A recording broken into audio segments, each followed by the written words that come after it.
I apologize if this is 2 days late. Let's just say that some other things need to be taken care of.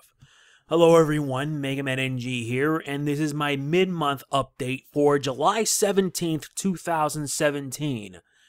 Now, this one is going to be a bit longer compared to my monthly update because things have been rather slow. So it's basically a slow month with slow progress. That's not going to stop me from doing games that I know many of you may or may not look forward to. Let's get started with the games that we've covered in July so far, and there have been a lot. I will explain why. First and foremost is Injustice 2. I have beaten Arcade Ladder with every single character, including the DLC characters Red Hood and Sub-Zero. Starfire is probably coming next month, so when she comes out, look forward to that as well. But as far as it goes, I'm pretty much done. The only thing that remains is the bad ending, and that may not come for a while because there's going to be a few upcoming games that I'm going to be putting my time towards. I'll be explaining that in the next set. But honestly, Injustice 2 is way better than the first in so many ways, and it makes me want to go back to it again just so I can complete challenges and kick butt and the like. But overall, I really did enjoy it big time. Next is Fire Emblem Echoes, and to let everybody know, I've beaten the main game. I'm now putting whatever time I have into grinding so I can pretty much get ready for Act 6. Act 6 is the post game because there is in fact one last thing we need to do, and then I can cover the remaining DLC, which is the Rise of the Deliverance, and that'll be that. But overall, it's the first Fire Emblem game I've ever done that I would like with full commentary. It's insane, and I loved every bit of it. Every bit of it.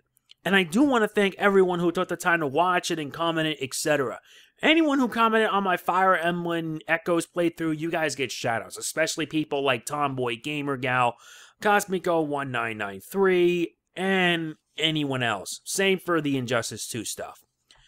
But what I also did in July was pretty unexpected. They were actually part of streams that I did on Twitch.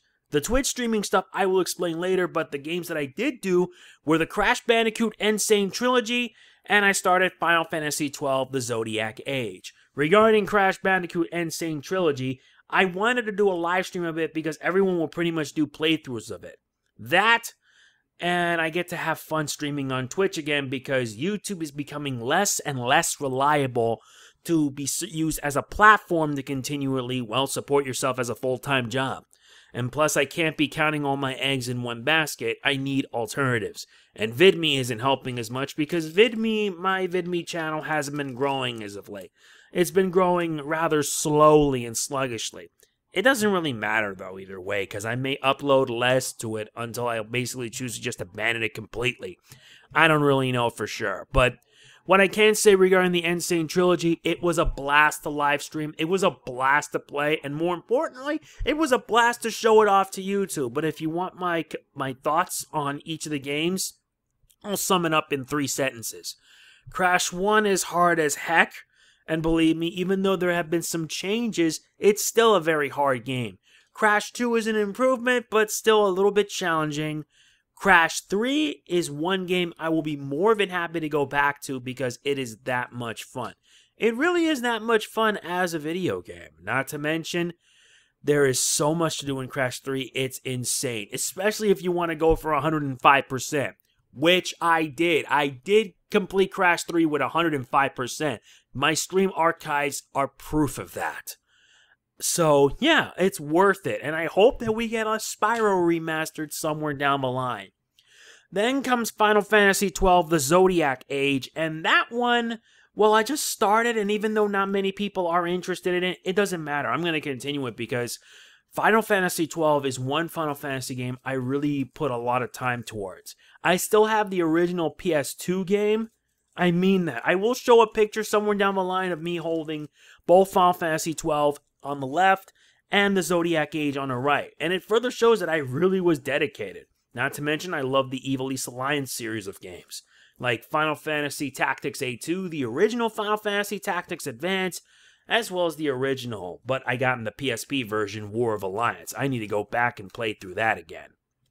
So yeah, regarding the Zodiac Age, I will be posting more of it when I get a chance. I will be streaming it, of course, on Twitch, and once I get those streams in, I'll be posting them on YouTube. So what to come for the rest of July? There's a lot. First and foremost is that the conclusion to Fire Emblem Echoes is coming. And once that's done, I will be doing Act 6. And once I complete that, then it'll be Rise of the Deliverance, and that's it, I'm done for good. Then comes 2 new games that you probably wouldn't expect me to do. First is Splatoon 2. You guys have seen that Splatoon 2 Splatfest World Premiere video I made that was like almost an hour and a half long. Yeah, I chose Team Cake because everybody was choosing Team Ice Cream. Plus, cake is love, cake is life, and anyone that says cake is a lie is a fool. Besides, it was better for me that way. Even though Ice Cream did win in the end, it didn't matter. I had fun. And I really had a fun time playing Splatoon 2 since I now have a Switch Pro controller. And with it, it makes Splatoon 2 that much more enjoyable. Heck, it makes every single game I played on the Switch enjoyable no matter what. It doesn't stop me from using the Joy-Cons though. I still enjoy them regardless, but with a Switch Pro controller, now I can basically have co-op with my brothers and such. But hey, who am I to complain?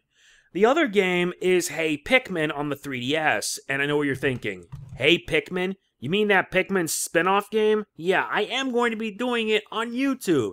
I need to work on a layout for it. I just got it alongside Miitopia and a brand new Nintendo 2DS XL. Which further proves one thing. I now have 3 Nintendo handhelds. The original 3DS that I used to record my games, the new 3DS XL that I'm still waiting on Loopy to create a capture board for it, and the new Nintendo 2DS XL, which is what I have right here, still in the box. I may do an unboxing video of it because, yeah, I just wanted to show it off for the heck. So, look forward to both of these games. Splatoon 2 will be coming on Friday with the single-player campaign, and maybe as I progress, maybe some online rank matches, just to show you how good I can be in a game like that. And plus, it'll be my journey to reach rank S+. And as for Hey Pikmin, it'll be on the 28th of July, and I will be commentating it, and it will be a family-friendly playthrough, so no swearing. However, there is one thing that I will say. The next one is, I know one that not many people are going to like. Heck, not many people watched the Nioh playthrough. Not many people watched the first DLC that I did, Dragon of the North. It's Nioh's second DLC, Defiant Honor, on July 25th. Or the 26th, because of another reason, which I'll explain in a bit.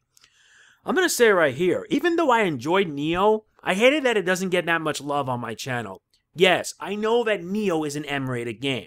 I know it is full of violence and stuff like that, which pretty much turns off most of my viewers. It involves stuff like demons, samurai, etc., and a lot of bloodshed, because let's be honest, it's set in an alternate 17th century, during the time of Japan, and in the second DLC, it's going to be involving the war between the Tokugawa dynasty and the Tokoyoki dynasty. And yeah, Nioh will pretty much force me to rage most of the time, but I'm doing what I can, and considering that I'm putting more of my time towards live streaming and everything, it means I'm going to be putting in the work, which is why I haven't even started Kingdom Hearts 2 Final Mix yet. I'll be starting that in August at least. I mean, I understand that many of you are waiting for it, but I really wish that you guys would show a bit of love, especially when I did this playthrough. And shoutouts to Byakuichiyu94, I think, for basically commenting on almost every single part of my Nioh playthrough, whether it be the main game or the DLC, so shoutouts to him. I only hope that with Defiant Honor that you guys show some love and appreciation, especially to the creator who puts his time and effort into making it so. I'm not the best, but I just want to have fun, and plus Nioh is a game that is really a lot of fun. It really is. And speaking of which, the reason why it's on the 26th, well, let's sum it up in one simple thing. Abigail. Abigail has been revealed for Street Fighter V as the next DLC character for Season 2. And I'm beginning to wonder why Capcom can't, how do I put this? Can't be able to provide better characters. I understand we're getting some characters that are much needed appreciation, although Akuma was brought in just to garner interest. The rest are pretty okay. Colin, she's alright, but Ed, I love Ed. I really do enjoy it. And Abigail, good God, if you saw the trailer for Abigail, Man, this guy is so roided up, it's not funny. He is just crazy. A final fight boss now becoming a Street Fighter V character. What are the chances? Which brings me a little bit of a comparison between the two. On the left, you have Abigail, that has been revealed for Street Fighter V. The right, yes, in Tekken, Tekken 7 revealed their next DLC character, Geese Howard from SNK. My vote is obvious. The Geese Howard reveal did a lot better than the one for Abigail. And I mean, wow, Geese Howard was a shocker. We already got a Akuma for Tekken 7. Now we have Geese Howard, and good God, yes, Harada, thank you so much for bringing Geese Howard. Now, if only we can get Kazuma Kiryu, and then I'll be a happy man. Kazuma Kiryu is going to convince me, or rather his appearance in Project Cross Zone 2, which I did a few months ago, is going to make me want to try my luck in the Yakuza series. Maybe I should with Yakuza 0 and Yakuza Kiwami. Who knows? Also, you guys have been probably noticing that I've been posting a lot more of my stream archives onto YouTube. That's because I'm putting more time towards streaming on Twitch than just basically uploading stuff on YouTube. Like I already mentioned earlier, the YouTube Ad-Pocalypse has been going on, and my revenue has not been that good. Truthfully, it has been awful.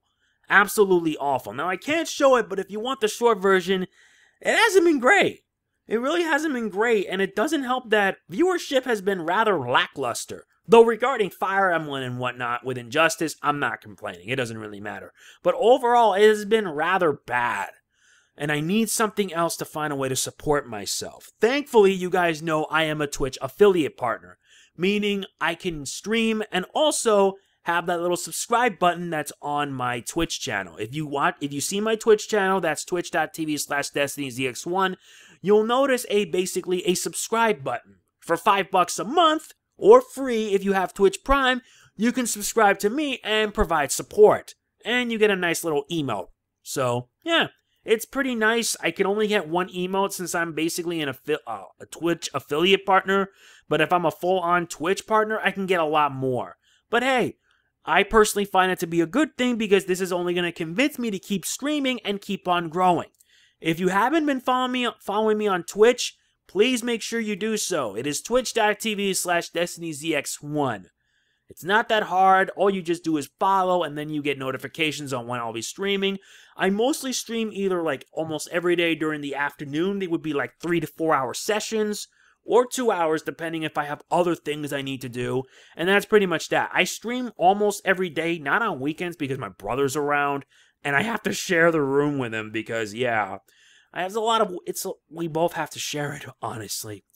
It makes me wish we had like another wired connection so that way I can have the PS4 in, and then I can stream when my brother plays Xbox One. I don't have to worry about him. And last but not least, I know I mentioned this already that with the whole YouTube Ad-Pocalypse thing, which is why support is needed now more than ever. And like I said, it's not mandatory, it's optional. I don't want to be like DarkSydePhil, in which recently I saw his weekend preview and he kept on begging and pleading regarding his Patreon and stuff like that. No, it's reasons like that that I'm trying to avoid becoming like him.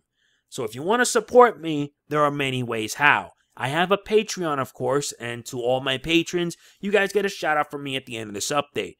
But to anyone who hasn't been a patron, or rather hasn't become one, you can support me on Patreon. It's not mandatory. All it takes is $1 a month, and you pretty much help me out. Even if it's just a little, it's worth a lot.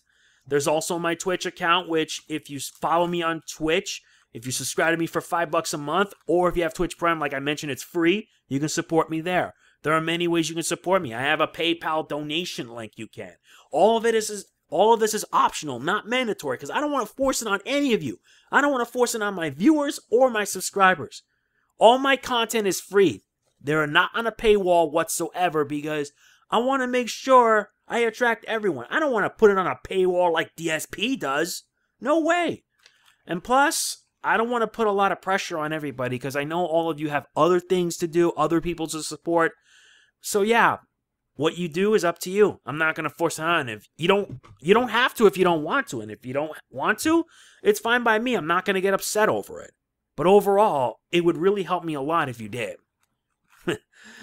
It's hard for me trying to do this update because it's almost 2 a.m. in the morning and I need to get this in. Plus, I need to get the last of the main game in Fire Emblem Echoes. That's going to be a hassle.